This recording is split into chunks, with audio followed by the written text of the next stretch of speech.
বন্ধুগণ, মাদ্রাসায় খেলাধুলার আয়োজন হয়েছিল এবং কোরআন তেলাওয়াত গাজল এগুলো হয়েছিল। এজন্য তাদেরকে পুরস্কার দেওয়া হবে। সান্ত্বনামূলক পুরস্কার,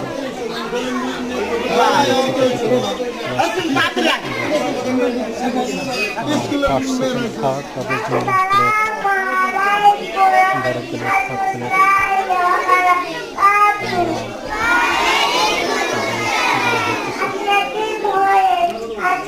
ভিডিওটা যদি ভালো লেগে থাকে তাহলে সাবস্ক্রাইব করে